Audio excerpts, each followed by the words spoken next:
rest and worship. If you want to think in more detail about that, whether or not there are lingering implications for it, and what that should look like in a family, Alistair Begg just spent pretty much a whole week talking about the fourth commandment. And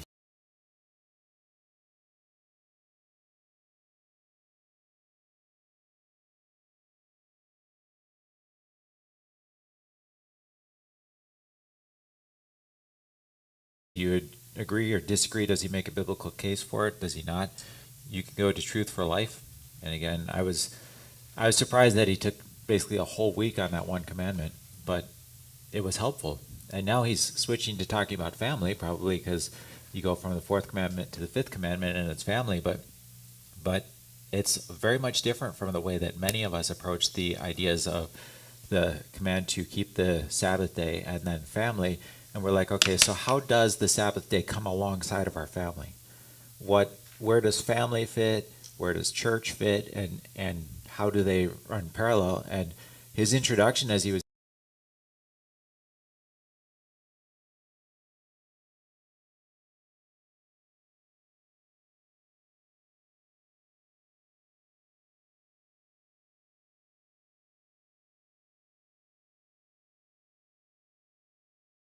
his laws are lived out in the context of our family. So we're folding actually the family into the Sabbath day, not trying to fold the Sabbath day into the family. And so again, you'll be challenged to think more deeply if you go hear that series. Again, I don't I don't even agree with everything that I say all the time, and I don't want to say that I agree with everything that he says. We are dispensational. He's covenantal. It's important to understand that he was raised in Scotland, which has a strong Presbyterian background. So although he's Baptist, he was raised in Scotland, so that has a lot to do with his thinking, I'm sure. But nevertheless, I do think it's helpful to be challenged, and especially in a culture that basically sees any Sabbath observance as almost irrelevant or marginal at best, to hear a strong dogmatic voice speaking about its ongoing significance, helpful for us. But we're talking about the 10th commandment now. And so we'll begin in verse 17. You shall not covet your neighbor's wife, nor you shall not covet your neighbor's wife, nor his male servant, nor his female servant, nor his ox, nor his donkey, nor anything that is your neighbor's.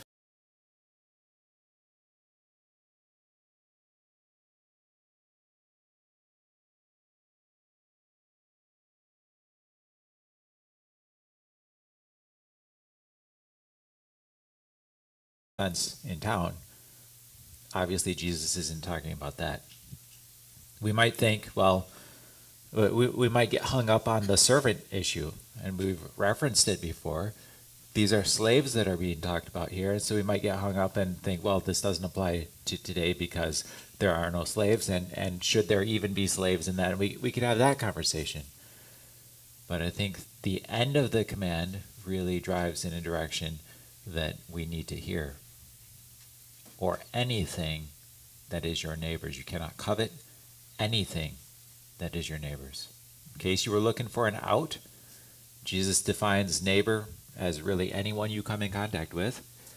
And here it's anything that they have. You shall not covet. Which begins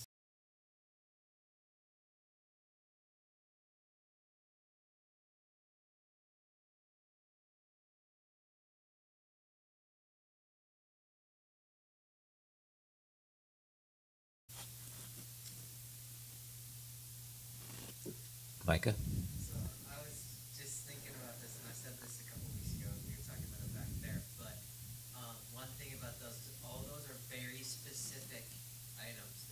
It's the one. It's not necessarily the what it is, but the specifics and the fact that it's someone else's specific thing. I think that's an important clarification. Tom? Yeah, I was going to say to clarify that it's desiring something that somebody else has, and I think that desire drills down into something more specific than just a general like, oh, I want to have that. I think that's important. Emily? Are you willing to sin to get it? If it's something that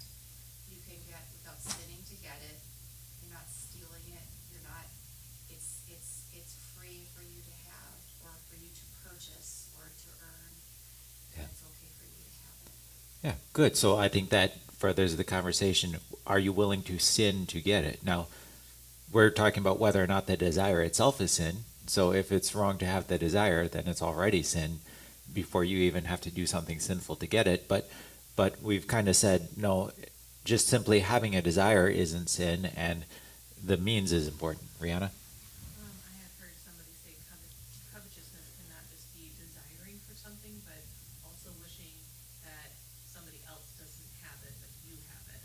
That's an important point as well. Can anybody give me any four instances from Scripture that desire is okay? And we could maybe start by, I appreciated someone making the comment in relation to spiritual warfare, which we're talking typically on Sunday mornings, not today because it's Mother's Day, but typically we're talking about spiritual warfare lately. And it's like, okay, so if I'm not sure how this works, how did it look in Jesus's life? So we could do that, or you could take it more broadly than that. What does Scripture say about desire, Tom? So I think of the parables where man finds a pearl and sells everything that he has to purchase it because it's greatly to be desired. Right? There's desire involved with it. And so there is a correct desire for spiritual things.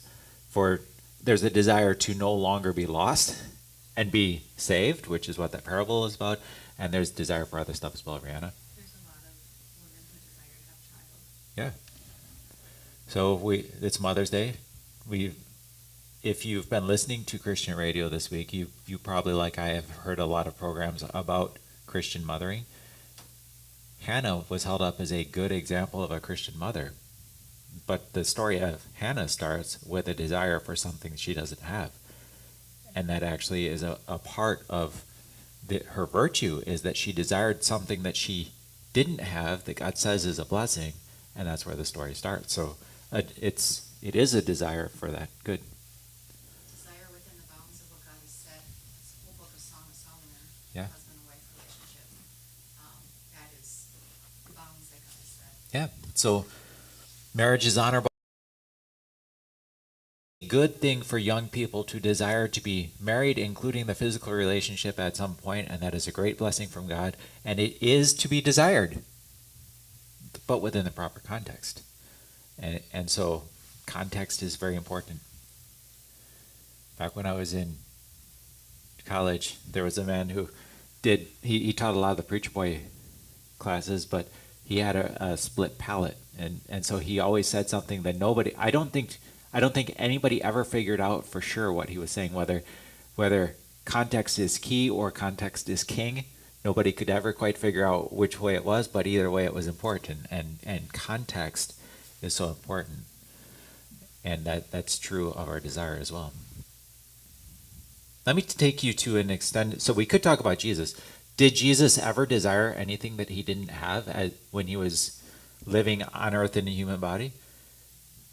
When Satan told him, turn the rock into bread, after fasting for 40 days, do you think he desired that food? Yeah, his body craved it, had to. Naturally, our bodies crave something like that. Did he desire in the Garden of Gethsemane that there would be another way? Well, he desired it, but he submitted to the Father's will anyway. He knew there was no other way. He submitted to the Father's will, and yet he still desired that there would have been a different way. And we could point to other places as well. He was tired and he desired sleep. He desired that people would submit to him. How often have I yearned for you like a hen for her chicks, but you would not. He desired for a number of things, some of which were granted and some of which were not granted, but he never sinned in all the process of it. But let me show you a more extended passage, and I don't want to take too much time with this, but I do want to set some consciences at ease that simply having desire is not sin. So look at Hebrews 11. We will quickly read verses 32 through 40, but I want you to be thinking as you're hearing this, the question is there any desire tied up in any of this that is taking place? And if you know Hebrews 11, as you're turning there, you'll understand that it is the hall of faith. It begins with faith as the substance of things hoped for, the evidence of things not seen, and then walk through this long chapter talking about faith was seen here, faith was seen there. We know that it was faith because faith did this and did that, based not on what they currently had, but on what they were hoping for. And so this is the application of, and there's many other ways that faith existed as well. And so we're going to read that section. And what more shall I also of David and Samuel and the prophets, who through faith subdued kingdoms, worked righteousness, obtained promises, stopped the mouths of lions, quenched the violence of fire, escaped the edge of the sword, out of weakness were made strong, became valiant in battle, turned to flight the armies of the aliens. Women received their dead raised to life again. Others were tortured, not accepting deliverance, that they might obtain a better resurrection. Still others had trial of mockings and scourgings, yes, and of chains and imprisonment, and they were stoned, they were sawn in two, they were tempted, were slain with the sword, they wandered about in sheepskins and goatskins, being destitute, afflicted, tormented, of whom the world was not worthy. They wandered in deserts and mountains and dens and caves of the earth, and all these having obtained a good testimony through faith, did not receive the promise, God having provided something better for us, that they should not be made perfect apart from us. So notice the reference to all of this that we just read, God's evaluation of it is they had a good testimony through faith. Were there any desires in any of the things that came ahead of that good testimony that you could see as being part of the faithful life?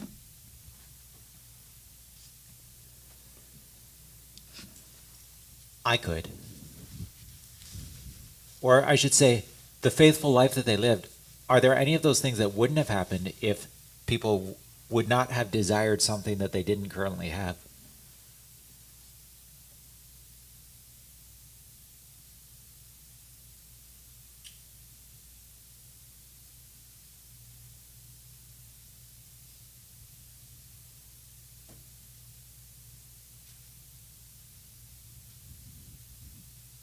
I've got one head scratcher and some quizzical looks. So let me just show you some of the things that I see. Why would you subdue a kingdom? Because you desire a different world than the one that you're living in, right? You see something is not the way that it should be. You desire something different, and so you subdue a kingdom. Weakness is a recognition. Being made strong in weakness, you have to recognize your weakness, and it's a desire for strength, even if it proves you to be inadequate. There is strength that you desire. It's not, you don't have it yourself, so you need it from some other place. You receive it. We could do that with many of them, or you could even look at verse 35. It's because they desired a better resurrection. And so there's desire there, and the desire drove them to go through death to the better resurrection that is coming. There is definite desire in the fact that in verse 37 it says they were destitute. That's a recognition that they desired to have more than they actually had. Afflicted, they would have desired to be more comfortable. Tormented, they would have desired for the torment to stop. Desire is implied in all sorts of these things, to the extent that I could say this: if it wasn't for the desire to make the world a better place or to provide something the family needs, nothing of significance would be accomplished. So desire is a good and helpful thing. If we didn't have desire, if we're just like, oh, it's fate, oh, it's providence, I can't help it, the will of Allah, we might desire it, we might not, but we would just, whatever. But God uses desire as a catalyst for us to accomplish better things. He offers reward in eternity, appealing to our desire for that reward in order to motivate us. And he uses desire for all sorts of things. I find hunger is a motivation. It's a motivation to sometimes prep my own food, sometimes go out and work. Because if I just decide, you know what, I'm done working, eventually the desire of hunger would provoke me to work. God uses desire on many levels. And so we want to be clear here that desire is not itself a sin. And if you might think, well, that's a recent development. No, it's not. Oftentimes the Puritans get a reputation for being very strict, and in some cases they were more strict than they should have. But here's a Puritan, when Jeremiah Burroughs, writing in a book called The Rare Jewel of Christian Contentment, and he argues that coveting is not a law against feelings. In other words, God has given you feelings, and the command to not covet is not, he didn't make a law against your feelings. And he says this: it is not coveting to have a due sense of affliction. If you realize you're being afflicted, part of that realization is the desire for something more, that you wouldn't have it.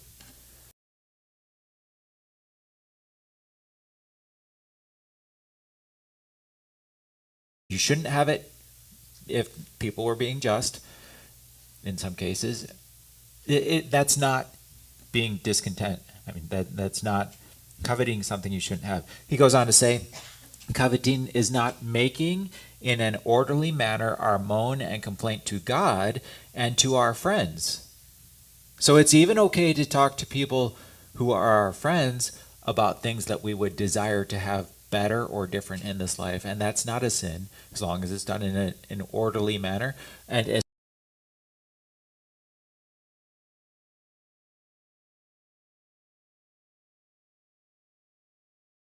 lawful seeking for help in different circumstances, nor to endeavoring simply to be delivered out of present afflictions by the use of lawful means. And this is some of what Emily talked about. So if you could get out, do it. Paul even says in 1 Corinthians 7, where the main thrust of his argument is whatever your state you're in, live in that state faithfully. But he talks to those who are slaves and says, but if you have a means of escape, use it. I'm not saying just stay as a slave if you could get your way out. So God makes it so any lawful means that are at our disposal, we can use. So I do want to spend some time with that, because sometimes I, as someone who has a high prohibitive conscience, might go, oh, I'm sinning all the time because I have all these desires. Well, I do have to check my desires, and I must not be governed by my feelings, but simply having feelings doesn't mean that I'm violating this 10th command. At the same time, the 10th commandment does point to our heart, and it does indicate that covetousness is a serious sin, not just something easily passed over. Now, I don't know exactly how we rate sins or weigh them, exactly how we flesh them out.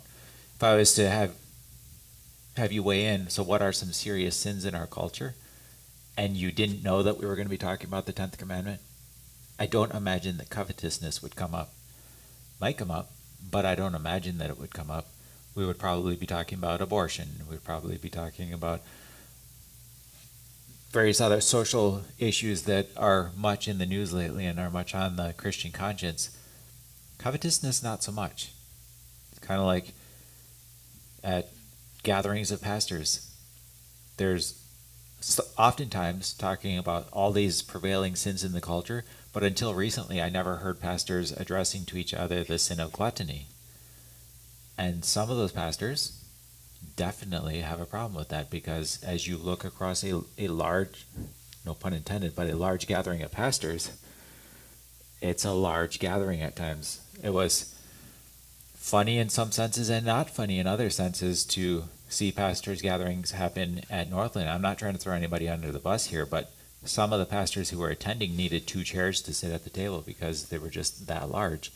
And nobody was addressing the sin of gluttony. Now, I know there are health issues that may have affected some of them, but when you see a large gathering of people and many of them are struggling with the same thing, then it's not all physical. And so we need to keep this in mind.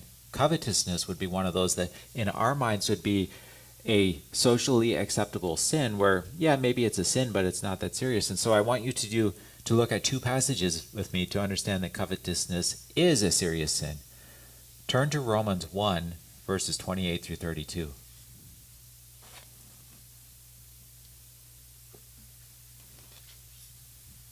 Now, just so you know what we're doing here, Romans 1 is one of those clobber passages that we use to talk about society as a whole.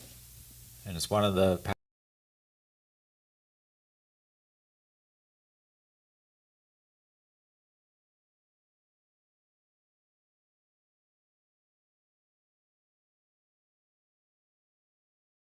the sway of the society, you would be going to Romans 1 and you would be pointing out several things. And I'm going to read several verses here so you can see that this is an icky, dirty part, but I want you to notice that our topic fits right in the middle of it, or maybe not in the dead center of it, but it's within it.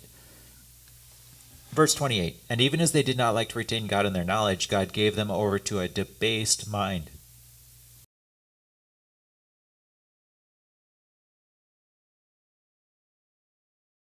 Unrighteousness, sexual immorality,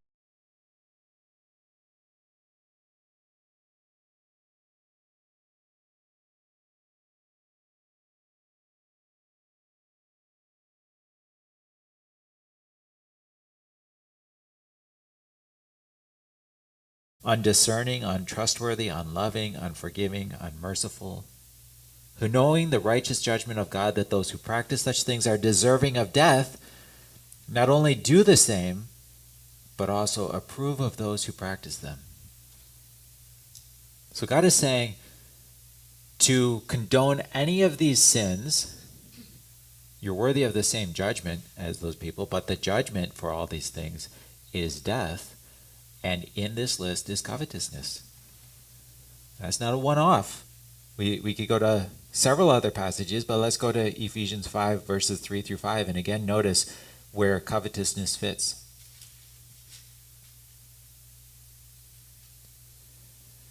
Ephesians 5, verses 3 through 5.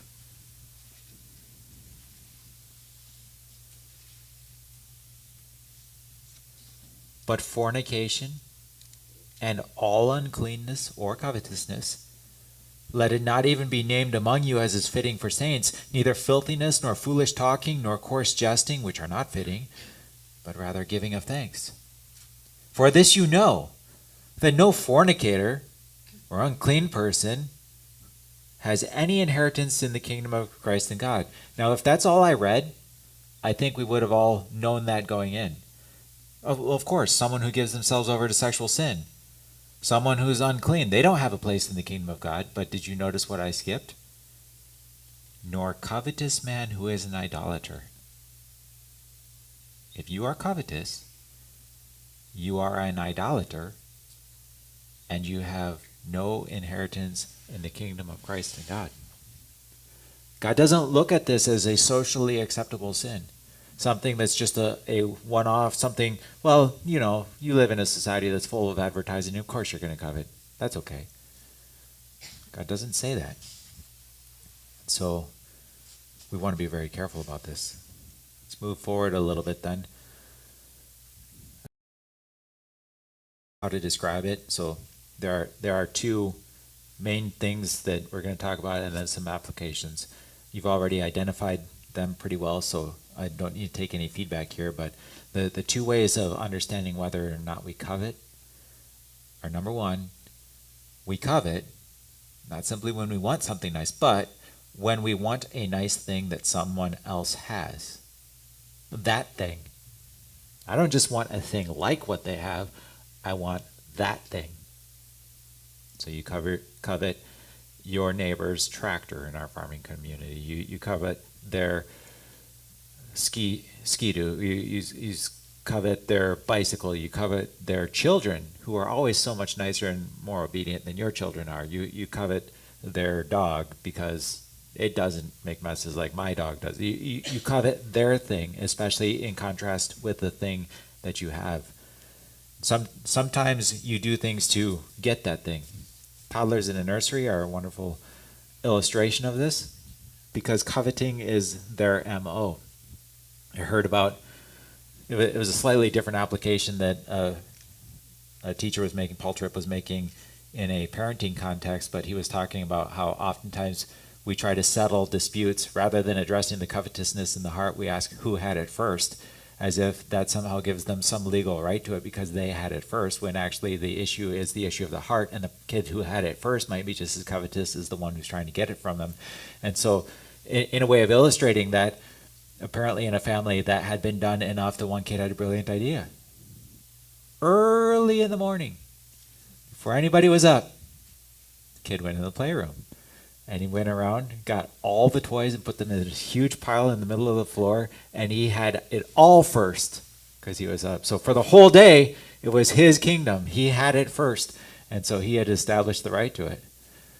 Well, does that describe anything in the heart? Or a kid is very happily playing with a toy and then is done with it, sets it aside, goes and plays with something else, but another kid comes in who didn't even know that that had been touched earlier in the day and picked it up. Oh, war breaks out because that's mine. I've got to have it. I wasn't using it, but now that you have it, I need it again. And so we can see it in kids, but the same happens in life. So James 4 points out that idolatry that we can see so clearly in the heart of a toddler, but now applies it to adults and says, where do wars and fights come from among you? Do they not come from your desires for pleasure that war in your members? You lust and do not have. You murder and covet and cannot obtain. You fight and war, yet you do not have because you do not ask. You ask and do not receive because you ask amiss that you may spend it on your pleasures. And that describes so much of that sin. Either we're willing to hurt other people to get the thing that we suddenly decide that we want, or we ask God for something only because we desire it for our own pleasure, not for His glory, not for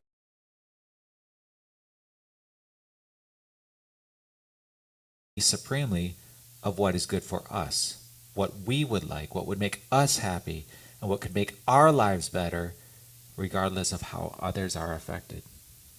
Let me get some feedback from you.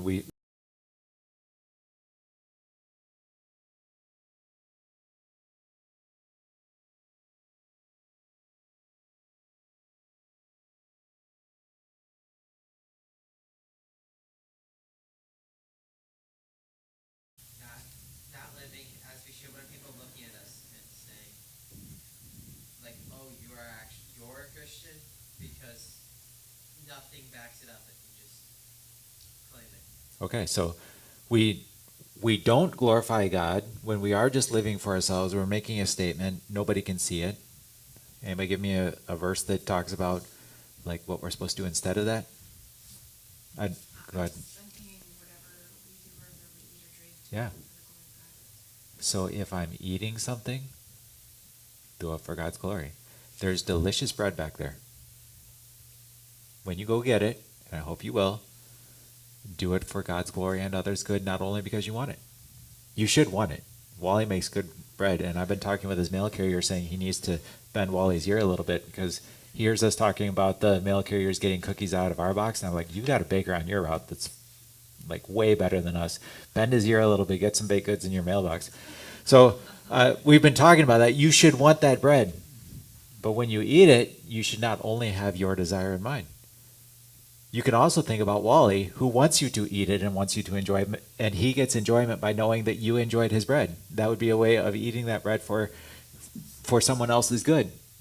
And also giving God glory for that bread. You don't deserve to have the pleasure of eating that bread today. It's God's grace to you that you have it.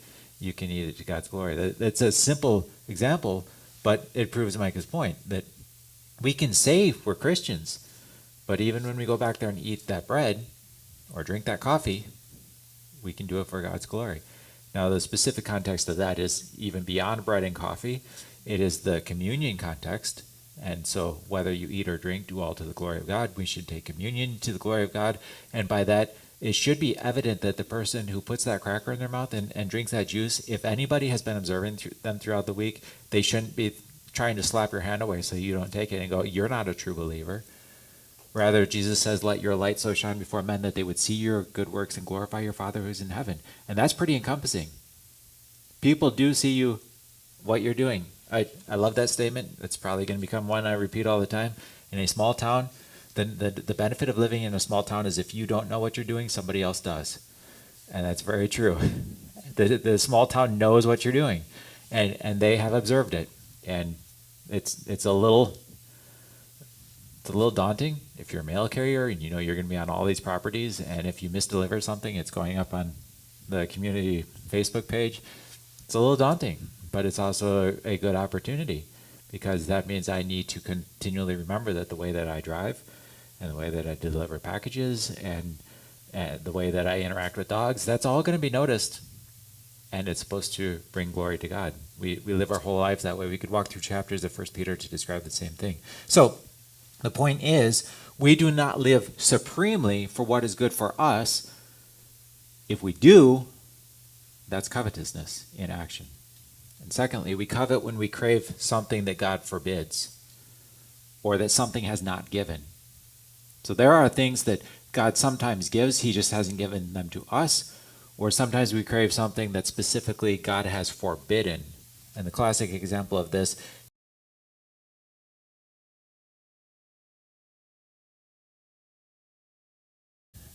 Achan answered Joshua and said, "Indeed, I have sinned against the Lord God of Israel, and this is shadow of turning." God delights to give good gifts, but they come through godliness coupled with contentment. He goes on to elaborate on that where he says, "For we brought nothing into this world, and it is certain we can carry nothing out, and having food and clothing, with these we shall be content." I've seen strange vehicles having trailer hitches. I once saw a Corvette pulling a boat. That's unusual. It caught my attention. So you sometimes see strange vehicles that have trailer hitches, but have you ever seen a hearse pulling a nice boat to the cemetery? Have you seen a hearse pulling a U-Haul with all the man's possessions, all his favorite toys, all his collections? It would be odd, because no matter if they do bury that whole U-Haul with the man, he's still not carrying it out. So why would you bury him with all that? The ancient pharaohs tried to show that they were going to send all the goods on to the next world, so they filled the tombs full of all these treasures. And where are those treasures now? They're in the great museums of the world. They buried them with them, but they couldn't take it. And that's the point. You can't either. And so godliness with contentment is great gain, because you're not taking all this stuff with you. So did you eat in the last 24 hours? You're not naked? Great. Be content, is what it's saying. God is providing your needs. Remember, Jesus' prayer is, "And give us this day our daily bread," which is underscoring the need that God will provide underscoring the idea that God will provide our necessities, not all of our greeds. And here in the United States, he has given us many, many blessings on top of our needs. I was doing a collection for the food pantry yesterday here in town. It was a fun thing. We kind of did that in Luxembourg, but I don't remember picking up any food. But I got to go into the food pantry here in town, see all the food that came in, and it would have served the Twin City food pantry in Marinette for probably a year, the amount that we picked up yesterday. It was really neat to see the piles and piles of cans and boxes and all the stuff that was coming in. And that's great. And I'm sure there are some people in town that really need that and can really benefit from it. But most of the people who, at least in my experience, have come to a food pantry, it's a neat thing to do alongside. We had a number of retired people who were coming, and they would take food, but I think for them mostly it was a social event. It was some reason to get out and do something. It was something on the calendar, and let's interact with people. And yeah, if we get something that will help along the way, that's nice too. But they didn't really need the food. Here in the United States, we are blessed where there are very, very few people who desperately need the food, because God has given us not only what we need, but much more beyond. We have every reason for contentment, every reason for gratefulness and thanksgiving. Focus on the godliness with contentment. I did say there are some application points, but let me give you the one thing that Kevin DeYoung said that boils it down more than anything else. And so if you don't get anything else from the application, I want you to use this as your test of whether or not you are covetous. Picture yourself saying, "If I only had,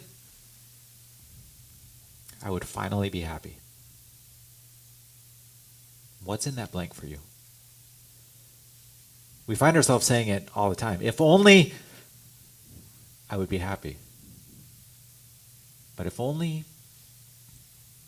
I would be happy. He says for most of us, whatever's in that blank is our functioning God. If we are unwilling to be satisfied, unwilling to be content, unwilling to be grateful with what we have. Godliness, but not contentment. Ungodliness to try to achieve contentment because we're trying to fill that blank. Whatever is in that blank is our functioning God. And so he gives some applications. You might be coveting if you've hurt others in order to get more for yourself. There are applications in the workplace, but there are also applications in the home in order to do that. James 5 talks to some wealthy people who were slow at giving their workers their wages. Now, in their culture, a person worked for 1 day's wage and were supposed to get paid at the end of the day. And if they didn't get paid at the end of the day, they didn't have any money for buying food that night. They don't get supper if they don't get paid that day. And he's addressing some wealthy people. He says, indeed, the wages of the laborers who mowed your fields, which you kept back by fraud, cry out, and the cries of the reapers have reached the ears of the Lord Sabaoth. You have lived on the earth in pleasure and luxury. You have fattened your hearts as in a day of slaughter. Now, we may not be employing people. We may not be holding back their wages, but we've looked at other passages along the way that talk about one of the reasons we do work is for charitable giving. And if we withhold things that are the due of others so that we can be more comfortable, we run afoul of that. Proverbs 28:25 says, he who is of a proud heart stirs up strife, but he who trusts in the Lord will be prospered. I do notice oftentimes as I've been in various offices, thankfully I haven't worked in just one office, I've worked in a variety of them, so you can't pinpoint any particular workers with this, but there are some workers that I've been around recently who are just never quite satisfied, and they're constantly pushing the envelope a little bit, trying to get a little bit better edge here, a little bit better edge there, just not satisfied. They don't just come in and do their work. It's, well, I did my work, but then you didn't, and I need, and there's just always consternation around them. If you're that type of a worker where they're just always stirring up strife, likely you're covetous. Number 2, you might be coveting if you're preoccupied with making and accumulating more. So maybe it's not that you want that thing that other person has. You just want more than God has given you. And then you want more than that. And then you want more than that. Remember that Luke 8:14 says, in the parable of the sower, where he has sowed on the various kinds of soil, listen to the one where he talks about the thorns. He says, now the ones which fell among the thorns are those who, when they've heard, go out and are choked with cares. Okay, we get it. Sometimes life gets so bad that we wonder how a good God can cause this, and some people question God's goodness. But that's not all he says. Riches and pleasures of life, and bring no fruit to maturity. Riches and comforts are thorns that choke out spirituality. One author says that's the thing about possessions. The more you possess, the greater the danger that they start to possess you. And I just say one author because I've heard this from so many different ways. I quoted from one directly, but the more you possess, the more your possessions possess you. And that is so true. As I've been driving this year, I've been listening to the financial program on the Christian radio at noon every day, and I really appreciate the focus. They encourage you as early in your life as you can to set a target that this is all I need in order to be a wise steward of God's money that he's entrusted to me. They repeatedly say, we don't own anything. We're just stewards of what God has put in our possession. So what is the target whereby you can be faithful to provide for your immediate needs now and your future needs? There is retirement coming, and there will be inflation during retirement. So you need to make sure that you foresee the evil day and you're preparing for that. But what is your target? What do you need? Once you're on pace to meeting that need, what can you give away? What can you put into ministry as quickly as possible? And I really appreciate that focus, because otherwise the lifestyle that we have always rises to the income that we get, and we're always living right on the edge of it. And then we feel that we need more, and then we live on that, and then and our lifestyle is always rising to that, and we never feel like we have a surplus. Number 3, for the sake of time, You might be coveting if you're unwilling to give up what you already have. That was the problem of the rich young ruler. In his conscience, he was fine with all of the whole second tablet, as we call it. Everything having to do with man. Those were the only ones Jesus called out. But then Jesus said, all right, give of what you have. Couldn't do it. Stingy. You might be covetous. And lastly, you might be coveting if you're frequently grumbling about your house, your spouse, the quality or quantity of your possessions, and the general state of your life. Do the words, if only, if only, if only, if only, if only, play in your mind a lot? Do they come out your lips a lot? Boy, I can't believe this. Boy, I can't believe that. You might be covetous. To just wrap this up, because we're out of time, Hebrews 13, verses 5 through 6 say, let your conduct be without covetousness. Be content with such things as you have. For he himself has said, I will never leave you nor forsake you. So we may boldly say, the Lord is my helper. I will not fear. What can man do to me? In Greek, they don't have to emphasize the he. Usually the verb tells you that he said it. So if they emphasize it, they're wanting to underscore. And who's being underscored here? God himself has said he will provide your needs. So if God himself has said that he will provide your needs, why are you living as though you're in drudgery of some sort, that you have anything lacking? He has promised. Walk faithfully with him in contentment. Let's pray. Lord, if there's one sin that we as Americans shouldn't need to commit, it would be this one. But if there is one sin that probably most convicts us more than any other without having to reach for applications, it's this one. We have almost no needs unmet. And yet we are constantly looking to just get over the next hump. Just a little more. Just a little change. Just a little. And we know that desires in and of themselves are not wrong. But when we have that blank and we're like, if only this will happen, then I'll finally be happy. It's covetousness. Forgive us. Help us to find our true contentment in you. It's in Jesus' name we pray.